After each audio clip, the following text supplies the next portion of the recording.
እናንተ ግን ተለያዩ ትለው ወይስ የሚያወሩት ነገር እውነት ነው? ማለት እኔ ጓደኛዬ ነህ ብዬ እንደ ወንድም ስላበ አንተ ጭራሽ ከኔ ጋር ሌላ ነገር አሰብክ እንዴ? ምንድነው የምታወሪው? ነይ ካላመንሽ በአይንሽ ላሳይሽ። ምንድነው? ጓደኛ አለችው። ምን? ሂጂና አውሪው። እኔ እዛ ጋር እጠብቅሻለሁ። ምንድነው ማየው? ምን አየሽ? አንተ በእኔ ላይ ምንድነው የምትይው? ለማንኛውም ፍቅረኛ አይነት ታዋቂያት። ሰላም። አሁን አይደል እንዴ እናቴ ታማለሽ ብለህ ብር ተቀብለኝ የመጣኸው? ስለምን መታመም ነው የምታወሪው? እንደ ወንድም ብር አበድሪ ነው ያልኩሽ። ምን? አስፈላጊ ከሆነ ይመለስልሻል። አሁን አትበጥብጪኝ። እህቴ ውሰደኝ በእናትህ።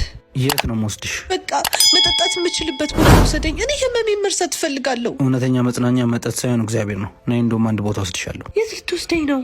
ሙታንሳ ማር ቅዱስ ሚካኤል ገዳም። ምን አለ እዛ?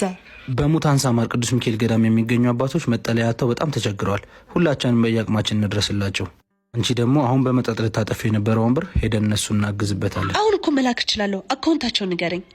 1044 25 98 391 ሌላ አካውንት የላቸው? አቢሲኒያ 14 10 29 444። ይሄማ በአንድ ድንጋይ ሁለት ወፍ ማለት አይደል እንዴ?